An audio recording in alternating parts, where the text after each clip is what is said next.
আসসালামু আলাইকুম রহমতুল্লাহ। সাতানা গ্রামের বহুল পরিচিত যে সালিশি দরবার, এটা বার 6-7টা দরবার হইতে আজকেও একটা দরবার, সেই দরবারে কোনো সুরা হইতেছে না। সাতানা গ্রামবাসী, এরপরে আশেপাশে আমরা যারা নিবিয়া, ঘাটা, নাথপাড়া, পাড়াঘাটা, এরকম 9 পাড়া মিলিয়া দরবার করা হইতেছে। এরপরেও যে ক্ষয় করছে জমিতে তাকে বিক্রেতা বুঝায় দেয় না, সে আরো মিথ্যা মামলা করে ক্রেতাকে হয়রানি করতেছে, এলাকাবাসীকে অসম্মান করতেছে, মুরব্বীদেরকে কষ্ট দিতেছে।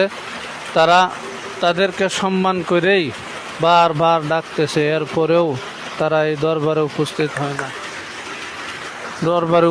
হয় না এবং ক্রেতার নামে মিথ্যা মামলা, তার আত্মীয় স্বজন, এর মধ্যে থেকে কিছু কুচক্রি মহল আছে, সে শেল্টার দিতেছে এবং অদৃশ্য এক শক্তি এর ভিতরে কাজ করতেছে।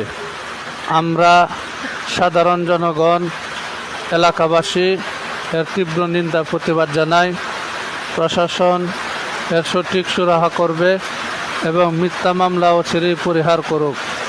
যদি মিথ্যা মামলা এবং জায়গা তাকে বুঝায় না দেওয়া হয়, কখন কি হয়ে যায় এটা বলা যায় না।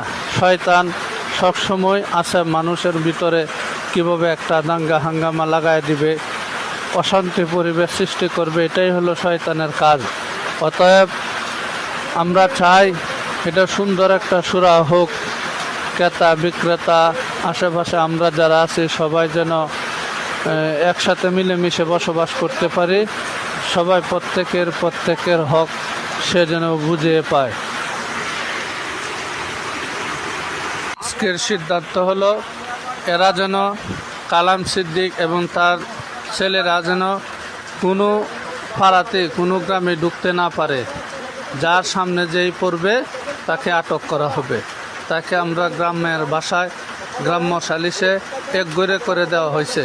তারা যে পর্যন্ত জায়গা বুঝায় না দিবে এ পর্যন্ত তারা একগরে থাকবে। তাদেরকে যারা শেল্টার দিবে, সহযোগিতা করবে, তাদেরকেও প্রতিহত করা হবে। আজকের এই সালিশে চূড়ান্ত সিদ্ধান্ত হয়েছে। তলে যারা কাজ করতেছে, এই তলের কাজ কোনোদিনই তলে আর থাকবে না। এটা একদিন না একদিন প্রকাশ হবে। ওই দিন তাদের মুখ কিন্তু সমাজে দেখানোটা কঠিন হয়ে যাবে।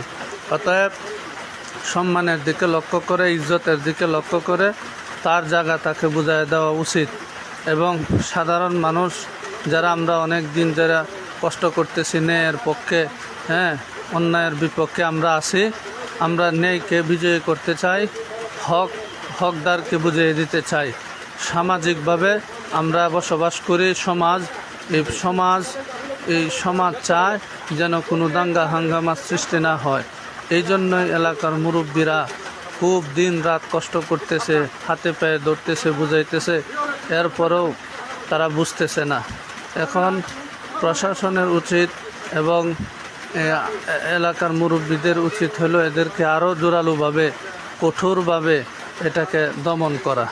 বিশেষ করে সাতানার যুব সমাজ এবং মুরব্বী, এর মধ্যে সাইদুল ইসলাম সাহেব, কাজী মস্তু এবং সুজন মিয়া, আবুল হাসান সাহেব এবং হারিস মিয়া, এরকমভাবে ছোট বড় সবাই তাদেরকে অনুরোধ করতেছে, দিন রাতের রাত তাদেরকে অনুরোধ করতেছে।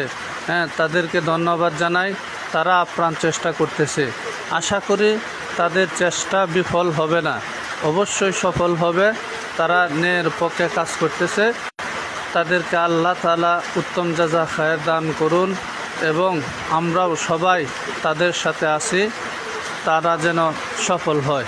বিশেষ করে আজকের দরবারে যারা উপস্থিত ছিলেন এদের মধ্য থেকে অনেকেই সুন্দর ভূমিকা রাখছেন। প্রত্যেক মহল্লার, প্রত্যেক এলাকার এক একজনে দায়িত্ব নিছে, এই এলাকায় ঢুকতে পারবে না। যে কোনো বিনিময়ে তারা তাদেরকে প্রতিহত করবে, যে পর্যন্ত না তারা এই জমি বুঝায় না দেয়।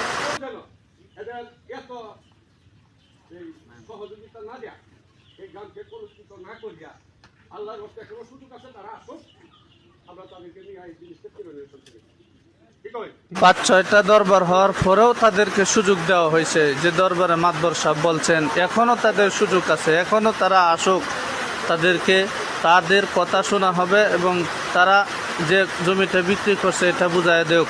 কথাটা না বললে না হয়। আজকে বিশেষ করে সাতানা গ্রামবাসী ছোট বড় সবাই তাদের পেশা তাদের কাজকাম বন্ধ করে 50 জনের একটা কমিটি করা হয়েছে। তারা 24 ঘন্টা পাহারা দেবে, 3 সেফটি করে তারা 24 ঘন্টা পাহারা দেবে। কোনোভাবে কোনো ক্রমে কোনো দিক দিয়ে যেন তারা বাড়ি থেকে ঘর থেকে বের হতে না পারে। সাতানা গ্রামবাসী আর কি করবে এখন যদি আইন হাতে নেয়, তা ছাড়া আর কোনো কিছুই না। তো আশা করি সাতানা গ্রামবাসী আইন হাতে নিবে না, তাদেরকে বুঝাইবে যেভাবে তারা সঠিক পথে যেন তারা আসতে পারে।